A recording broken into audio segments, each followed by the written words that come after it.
Welcome to ವಿದ್ಯಾರ್ಥಿ ವಾಣಿ YouTube channel. ಇವತ್ತು ನಾವು BA 3ನೇ ಸೆಮಿಸ್ಟರ್ನ ಇತಿಹಾಸ ಭಾಗದಲ್ಲಿ ಬರುವಂತಹ ಪ್ರಮುಖವಾದ ಪ್ರಶ್ನೆಯಾದ ಇಲ್ತ್ಮಿಷ್ ಅಥವಾ ಇಲ್ತ್ಮಿಷ್ ಅವನ ಆರಂಭಿಕ ಜೀವನ ಮತ್ತು ಸೈನಿಕ ಸಾಧನೆಗಳ ಬಗ್ಗೆ ತಿಳಿದುಕೊಳ್ಳೋಣ. ನೀವು ಯಾರಾದರೂ ಮೊದಲನೇದಾಗಿ ಈ ಕ್ಲಾಸನ್ನು ಕೇಳುತ್ತಿದ್ದರೆ ತಪ್ಪದೆ ಸಬ್ಸ್ಕ್ರೈಬ್ ಮಾಡಿ, ಹಾಗೆ ಸಪೋರ್ಟ್ ಕೂಡ ಮಾಡಿ. ನಾವು ಇಂದಿನ ಕ್ಲಾಸಿನಲ್ಲಿ ಅಲ್ಲಾವುದ್ದೀನ್ ಖಿಲ್ಜಿಯ ಸೈನಿಕ ಸಾಧನೆಗಳು ಮತ್ತು ಆರಂಭಿಕ ಜೀವನ ಮತ್ತು ಕೃಷ್ಣದೇವರಾಯನ ಆರಂಭಿಕ ಜೀವನ ಮತ್ತು ಸೈನಿಕ ಸಾಧನೆಗಳು ಇದರ ಬಗ್ಗೆ ವಿವರಣೆಯನ್ನು ಸಂಪೂರ್ಣವಾಗಿ ನೀಡಿದ್ದೇನೆ. ಈ ವಿಡಿಯೋಗಳನ್ನು ವಿದ್ಯಾರ್ಥಿವಾಣಿ ಯೂಟ್ಯೂಬ್ ಚಾನಲ್ನಲ್ಲಿ ಇದೆ, ಹೋಗಿ ಯಾರು ನೋಡಿಲ್ಲ ಇನ್ನು ನೋಡಿ. ವಿಡಿಯೋ ಹೇಗೆ ಅನಿಸ್ತು ಎಂದು ಕಮೆಂಟ್ ಮಾಡಿ. ಬನ್ನಿ ಶುರು ಮಾಡೋಣ. ಇಲ್ತ್ಮಿಷನು ಗುಲಾಂ ಸಂತತಿಯ ಸಮರ್ಥ ಸುಲ್ತಾನರಲ್ಲಿ ಒಬ್ಬನಾಗಿದ್ದ. ಇಲ್ತ್ಮಿಷನು ತರ್ಕಸ್ತಾನದ ಇಲ್ಬರಿ ಪಂಗಡಕ್ಕೆ ಸೇರಿದವನಾಗಿದ್ದಾನೆ. ಇವನ ಪೂರ್ಣ ಹೆಸರು ಏನೆಂದರೆ ಶಹಾವುದ್ದೀನ್ ಇಲ್ತ್ಮಿಷ್. ಈತನು ಚತುರನು, ಬುದ್ಧಿವಂತನು, ವ್ಯವಹಾರ ಜ್ಞಾನವುಳ್ಳವನು ಮತ್ತು ಅತಿ ಸುಂದರನೂ ಆಗಿದ್ದನು. ಇಂತಹ ಉತ್ತಮ ಗುಣ ವಿಶೇಷಗಳನ್ನು ಇವನಲ್ಲಿ ಇರುವುದು ಸಹೋದರರಲ್ಲಿ ಮತ್ಸರ ಉಂಟಾಗಲು ಕಾರಣವಾಯಿತು. ಇವನನ್ನು ಗುಲಾಮನನ್ನಾಗಿ ಮಾರಿದರು. ಜಲಾಲುದ್ದೀನ್ ಎಂಬ ವರ್ತಕನು ಇವನನ್ನು ಕೊಂದು ನಂತರ ದೆಹಲಿ ಸುಲ್ತಾನ್ ಕುತುಬುದ್ದೀನ್ ಐಬಕನಿಗೆ ಮಾರಿದನು. ಈತನ ಗುಣ ವಿಶೇಷಗಳನ್ನು ಮೆಚ್ಚಿಕೊಂಡ ಸುಲ್ತಾನ್ ಸೈನಿಕ ಮತ್ತು ಆಡಳಿತಾತ್ಮಕ ಶಿಕ್ಷಣ ನೀಡಿದನಲ್ಲದೆ ಅಮೀರ್ ಶಿಕಾರಿ ಬೇಟೆ ತಂಡದ ನಾಯಕ ಎಂಬ ಹುದ್ದೆಗೆ ನೇಮಿಸಿದನು. ನಂತರ ಬರಾನ್, ಗ್ವಾಲಿಯರ್ ಮತ್ತು ಬದೌನ್ಗಳ ಗವರ್ನರ್ನಾಗಿ ದಕ್ಷ ಸೇವೆ ಸಲ್ಲಿಸಿದನು. ಇವನು ಸುಲ್ತಾನನಾದ ಕುತುಬುದ್ದೀನ್ ಐಬಕನು ತನ್ನ ಮಗಳನ್ನು ಇಲ್ತ್ಮಿಷ್ಗೆ ಕೊಟ್ಟು ವಿವಾಹ ಮಾಡಿದನು. ಇದೇ ವೇಳೆಗೆ ಮಹಮ್ಮದ್ ಗೋರಿಯ ಆಜ್ಞೆ ಮೇರೆಗೆ ಐಬಕನು ಇಲ್ತ್ಮಿಷನ್ನು ಗುಲಾಮಗಿರಿಯಿಂದ ಮುಕ್ತಗೊಳಿಸಿ ತದನಂತರ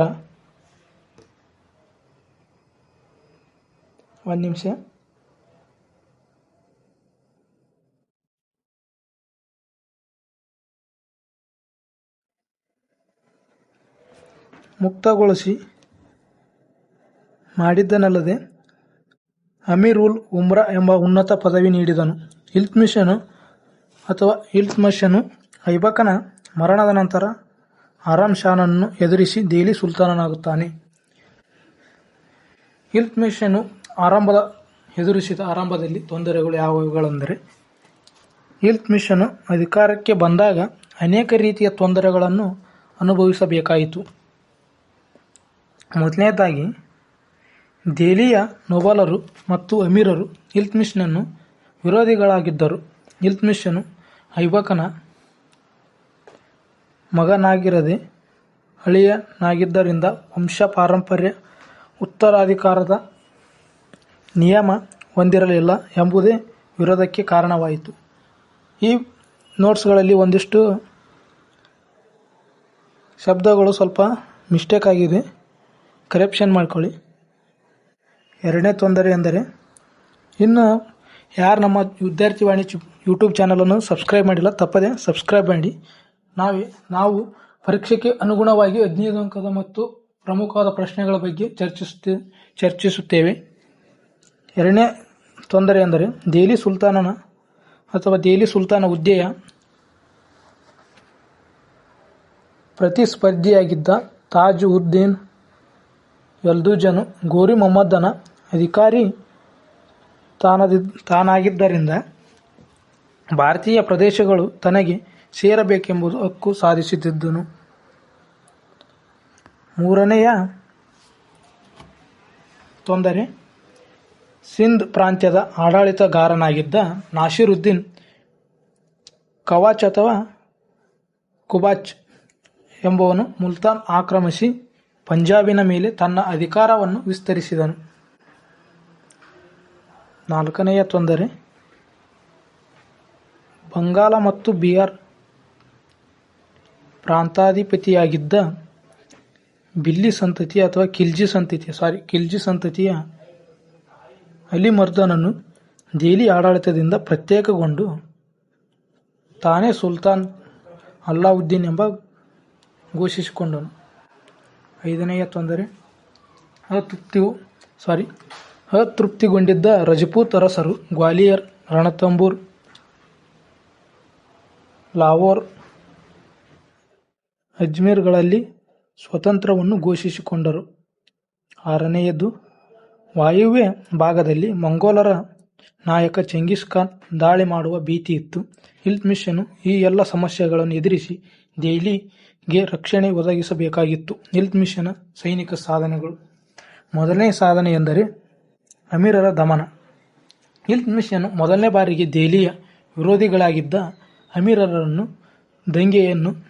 ದಂಗೆಯನ್ನು ದೆಹಲಿಯ ಬಳಿ ಅತ್ಯಂತ ಪರಿಣಾಮಕಾರಿಯಾಗಿ ಎದುರಿಸಿ ತನ್ನ ಸ್ಥಾನವನ್ನು ಭದ್ರಪಡಿಸಿಕೊಂಡನಲ್ಲದೆ ಔಧ್, ಬನಾರಸ್, ಬದೌನ್, ಶಿವಾಲಿಕ್ ಮುಂತಾದ ಪ್ರದೇಶಗಳನ್ನು ತನ್ನ ವಶಕ್ಕೆ ತೆಗೆದುಕೊಂಡನು. ನೆಕ್ಸ್ಟ್, ಯಲ್ದೂಜನ ದಮನ. ಸ್ವಲ್ಪ ಮಿಸ್ಟೇಕ್ ಆಗಿದೆ. ಯಲ್ದೂಜನನ ದಮನ.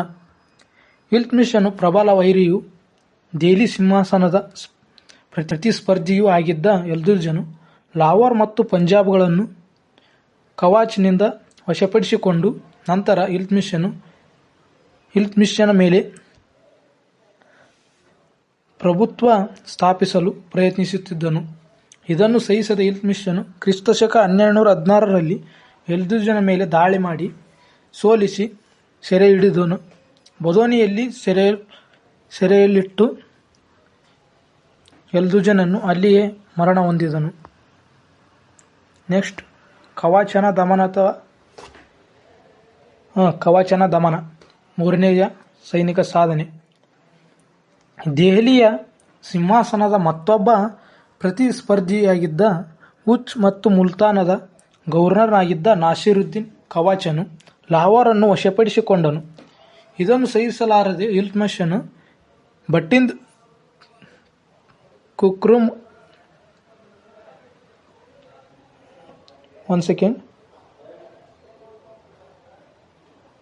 ಸುರ್ಸುರ್ತಿಗಳನ್ನು ವಶಪಡಿಸಿಕೊಂಡು ಮುಲ್ತಾನ್ ಮತ್ತು ಸಿಂಧುಗಳ ಮೇಲೆ ದಾಳಿ ಮಾಡಿದನು.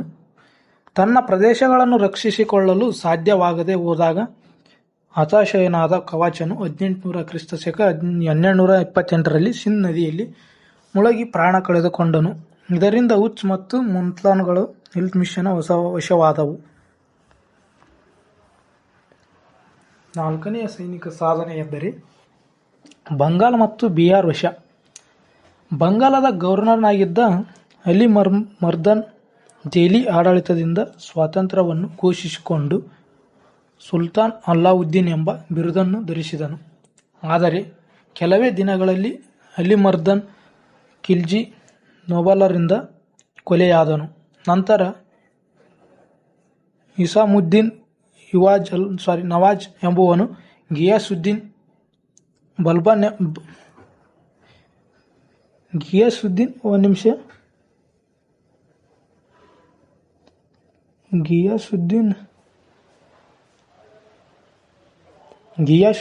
ಖಿಲ್ಜಿ ಎಂಬ ಬಿರುದನ್ನು ಧರಿಸಿ ಸ್ವಾತಂತ್ರ್ಯವನ್ನು ಘೋಷಿಸಿಕೊಂಡನು. ಶಬ್ದಗಳು ಸ್ವಲ್ಪ ಮಿಸ್ಟೇಕ್ ಆಗಿವೆ. ಬಿಹಾರ್ ಪ್ರಾಂತವನ್ನು ಆಕ್ರಮಿಸಿದನು.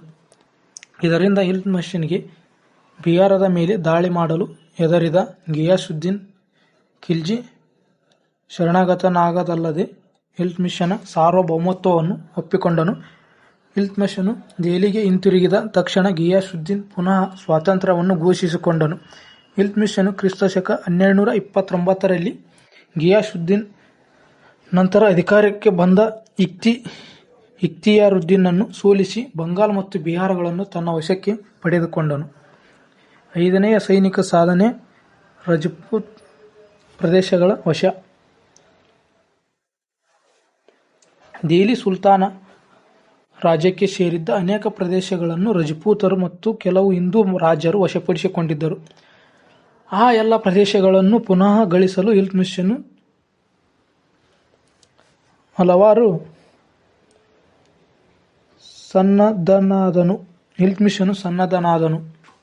ಕ್ರಿಸ್ತಶಕ 1226ರಲ್ಲಿ ರಣತಂಬೂರ್ ಮತ್ತು ಮಾಂಡೋರ್, 1229ರಲ್ಲಿ ಜಾಲೋರ್, ಬಯಾನ್, ತಾಂಗೀರ್, ಅಜ್ಮೀರ್, ನಗೌರ್, 1231ರಲ್ಲಿ ಗ್ವಾಲಿಯರ್, 1233ರಲ್ಲಿ ಕಾಲಿಂಜರ್, 1234ರಲ್ಲಿ ಮಾಳವ, ಉಜ್ಜಯಿನಿ, ಕನೌಜ್, ಬನಾರಸ್, ಲೋಹರ್ ಮುಂತಾದ ಪ್ರದೇಶಗಳನ್ನು ವಶಪಡಿಸಿಕೊಂಡನು.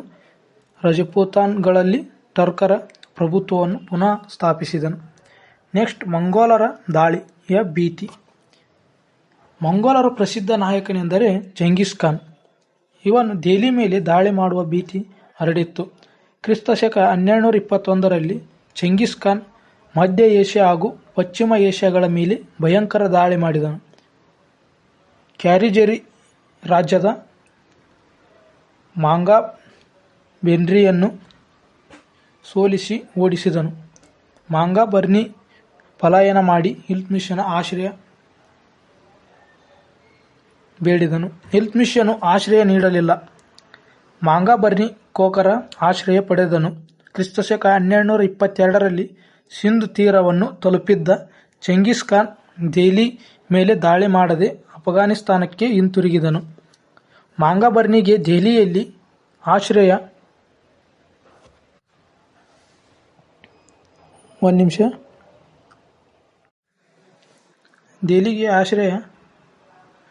ತಟಸ್ಥ ರಾಜ್ಯವಾದ ದೆಹಲಿ ಮೇಲೆ ಆಕ್ರಮಣ ಮಾಡದೆ ಚೆಂಗಿಸ್ ಖಾನ್ ಹಿಂತಿರುಗಿದ್ದು ಇಲ್ತುಮಿಷನ ಸುದೈವವಾಗಿತ್ತು.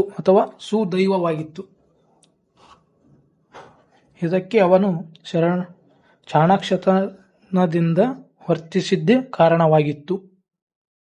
7ನೇಯ ಸೈನಿಕ ಸಾಧನೆ, ಖಲೀಫರಿಂದ ಮನ್ನಣೆ ಅಥವಾ ಮಾನ್ಯತೆ.